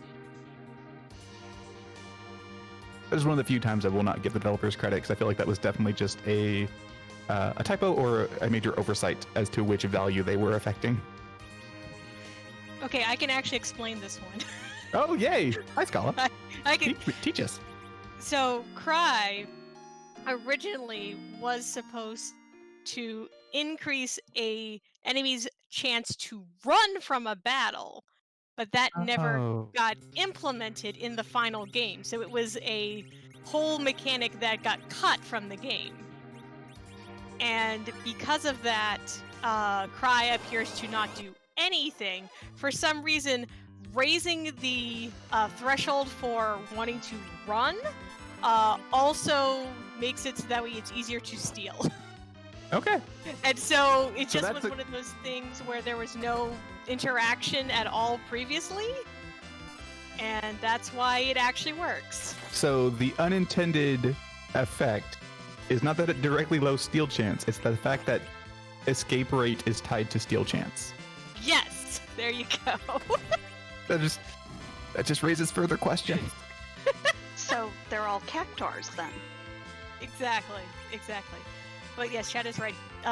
So Cry does lower defense in later versions of FF4. One of the things with FF4 is that there's been many versions of it, and sometimes mechanics change in between the different iterations. It would be very cool if we could actually have the version of Cry that's in the DS version, which cuts enemy defense by 50%. Yeah, that would be really, really powerful with the way that the SNES Berserk works. The DS version, if you've never played it, takes your knowledge that you have from the SNES version and punishes you for knowing things. It is very rude. It's one of those games you definitely want to have the strategy guide when you play. Yes, very much. Don't be like Scala and try to play it in Japanese. Don't be like Zoe and go, oh, it's gonna be fine. I know like all the weird tricks, but no, the devs apparently finally knew about them too and put in stuff to punish you for trying. But it seems. Oh, go ahead. Oh, I was going to go off on Scala tangent time, but I'll let y'all go back to actual. I'd be just like, yeah, but that was like a lot of stuff that was happening with Square with DS remakes at the time. The same thing happens in the Final Fantasy Legend 2 Saga 2 DS remake. It actively punishes you for knowing stuff about the original game. So rude. It's super rude, and they completely punish you if you decide to make use of all the new features that are in the DS version that were not in the original Game Boy version. Have fun with all the cool DS features. Great, now the final boss is much harder. It's like, what? Okay, I'll actually go back to lurking in the background and letting you all commentate the end of this race. Bye, Scala. I was today years old when I found out that you can warp out of the giant. Allie. To be fair, I've only ever done 2D machine grinds. Okay.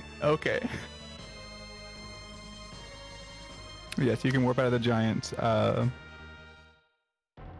Return doors and return panels are weird. If you go into the elements room, come back down into the save room for like the old school manip, you'll actually warp back into the elements room and then warp back into the save room before your warp will actually start working.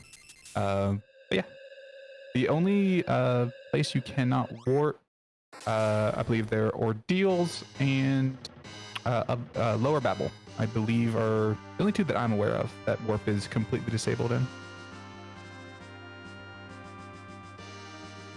Maybe the lower levels of the lunar subterranean as well, because I know you can't exit from there.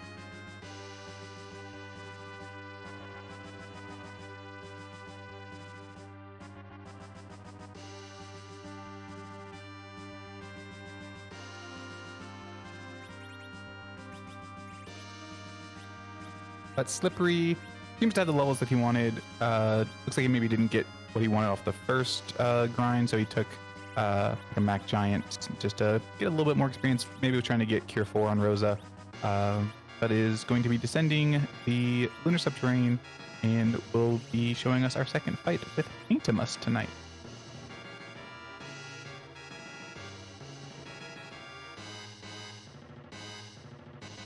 And I'm expecting to see a much quicker fight, much more traditional.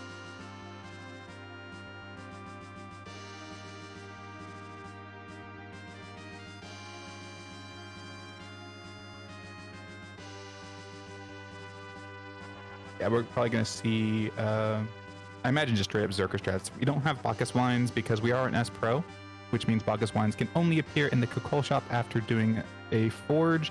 I don't think he actually turned in his forge, and if he did, I don't think he found Bacchus Wines in the shop. But again, I was looking at tournament matches and talking about the 3D remake, so maybe I missed it. But he does have 2 casters that have Berserk, so he can at least hardcast Berserk and try and get to what we typically think of as about a 12,000 damage per round threshold in order to skip the second Big Bang and go straight into Meteor for like the most efficient of Zerker strats. And Mr. Bus Driver asking about stealing wine. I'm not sure if you can still steal it or not, but unfortunately we did not find an edge in this seed.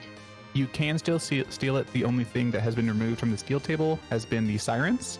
But Edge's utility in the table seeds is far less than it was in the group seeds. You cannot steal sirens. It's much harder to get his best swords. And the quality of loot you're getting is much lower, so you're not going to have as much throw ammo.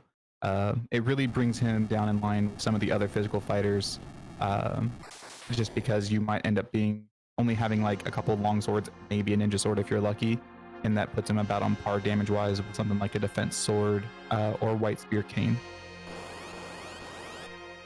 Plus, Edge is also no longer available anywhere. He's only behind what we consider a locked location, meaning you need a key item to access him. So he's harder to come by, and just doesn't quite fit into the party comps as well as he did in the group seeds.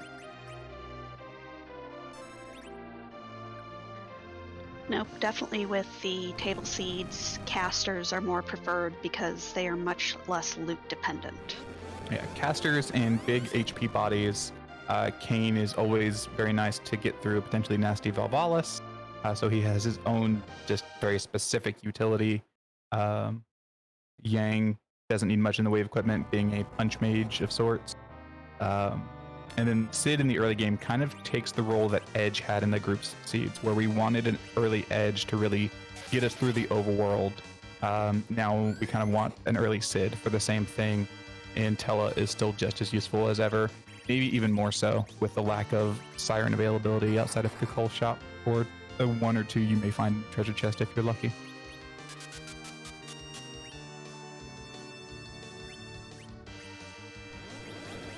In most table flag sets, early game, you will see most runners take a Tella instantly, and 99% of the time they'll take a Sid instantly, just for the efficiency in clearing the overworld, and your other 3 slots you can fill with someone you need and then 2 slingshot targets.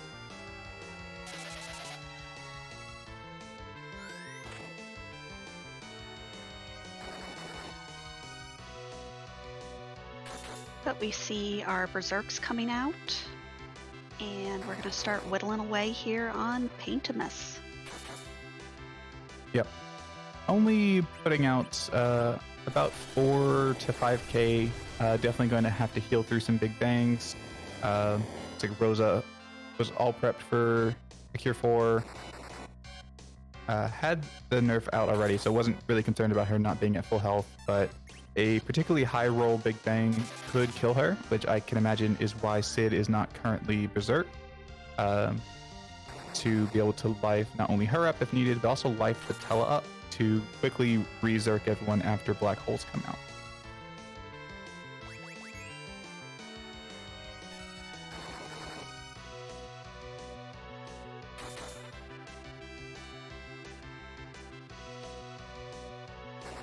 Very safe Berserker strats, if not a bit slow. But in Free Enterprise, you do what you must because you can. That sentence started differently, but I couldn't resist. Is it because it's for science? Absolutely.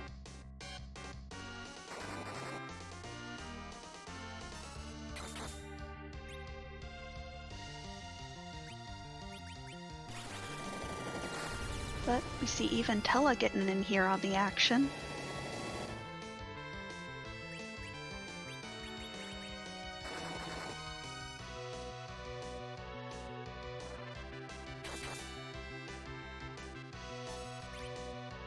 But fairly low roll on Rosa, so no worries there.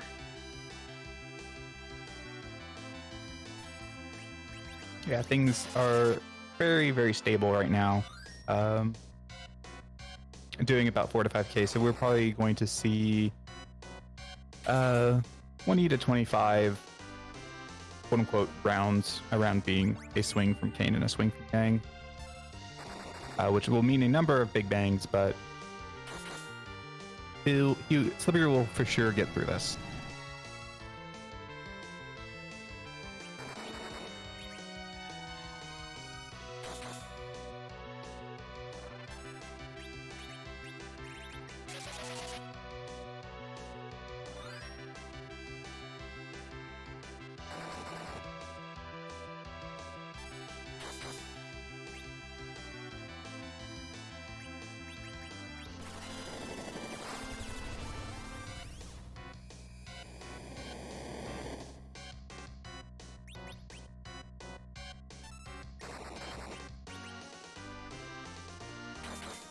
And once again, Big Bang comes out, but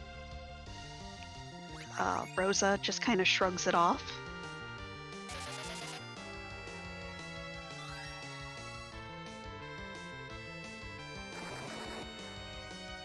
I believe Slippery has that life staff on Rosa, which gives her a nice big 15 bonus to her willpower, which is going to therefore increase both her magic defense and her magic evade, making those big bangs hit for considerably less than they would. She's still not out of the danger zone, but in a much more reliable place to live through an unnerved big bang. Anything but the highest of rolls will not kill her at this point. And while Slippery is finishing this up, I did want to just shout out both of the runners. Fleury, having already finished, did a fantastic job with this seed.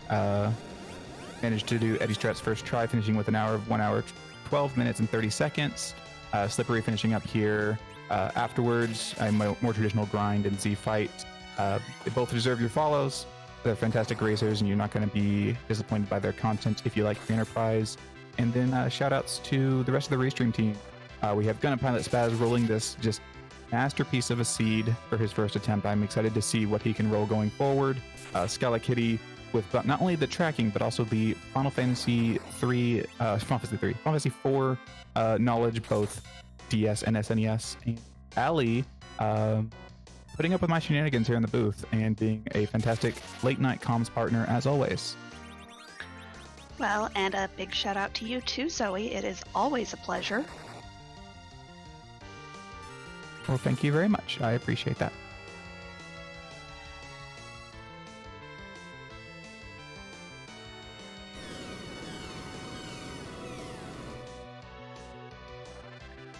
And we see rocks.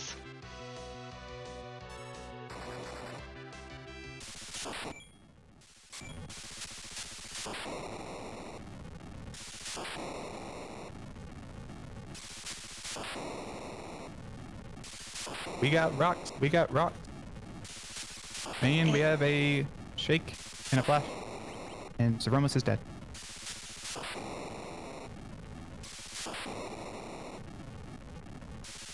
And GG's to slippery42 with an official race spot time of 1 hour, 45 minutes, and 49 seconds.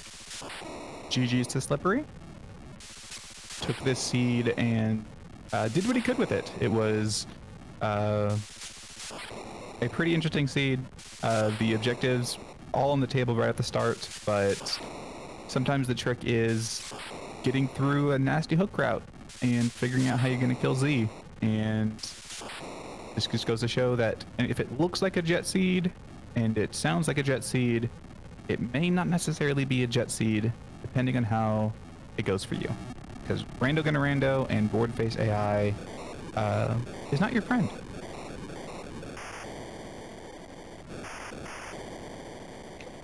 And we'll see if we can't get Slippery in for this interview in just a second.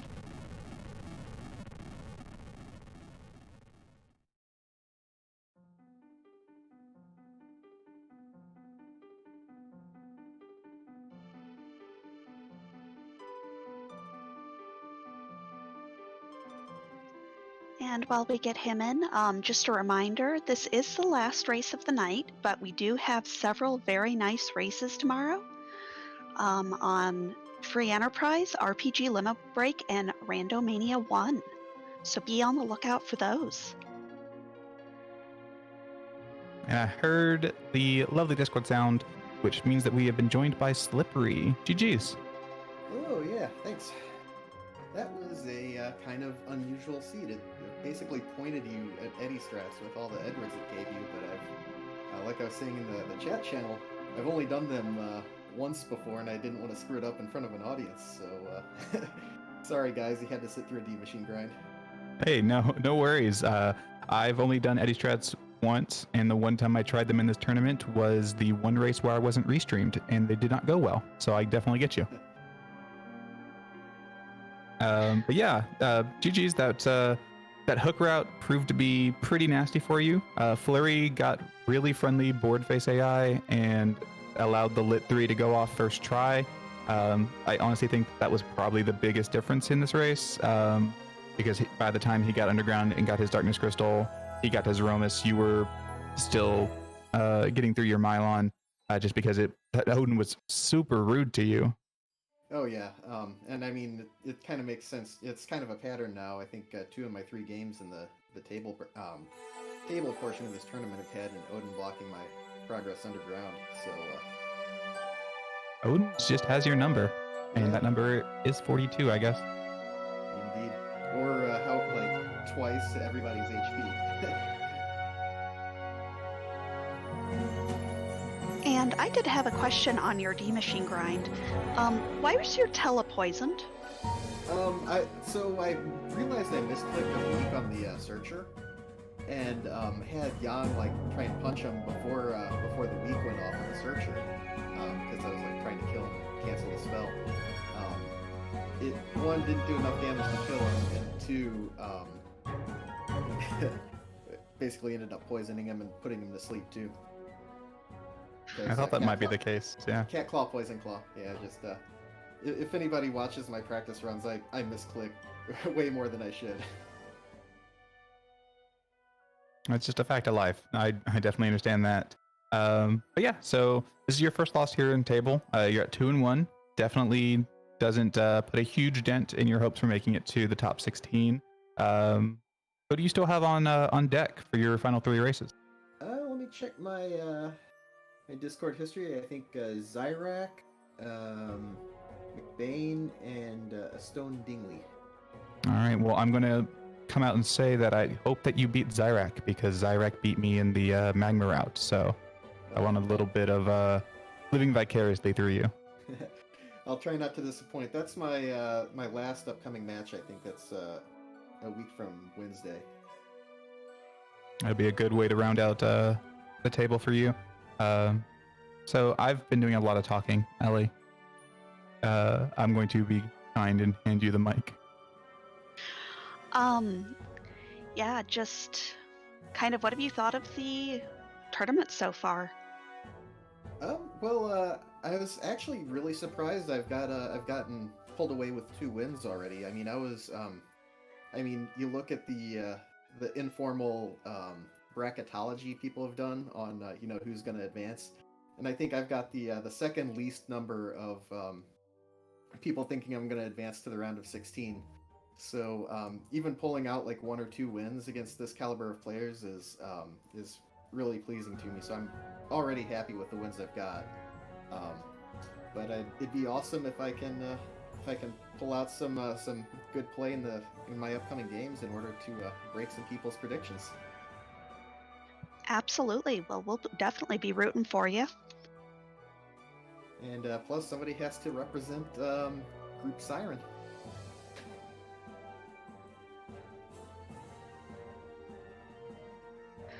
And I see it looks like Gundam Pilot Spaz, our restreamer, might have also been in Siren. Indeed he was, yeah. Yep. So a couple of good old Siren boys here tonight. So, but once again, GG's, and I look forward to your next races. Thanks for racing tonight. All right, thanks everybody.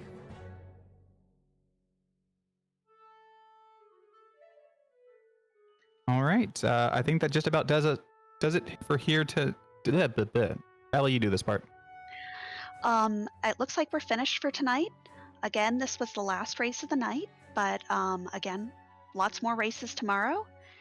And a big shout out to our runners, FF4FE and slippery42, and our restream team of Zoe, Gundam Pilot Spaz, and Scala Kitty. And don't forget yourself. You did a ton of great work tonight. Looks like we're going to be sending this party on over to Apex Corvid.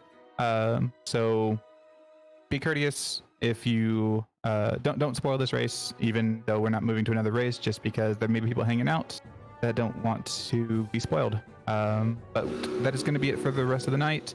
We will see you all tomorrow for even more free enterprise action. Have a good evening, everybody.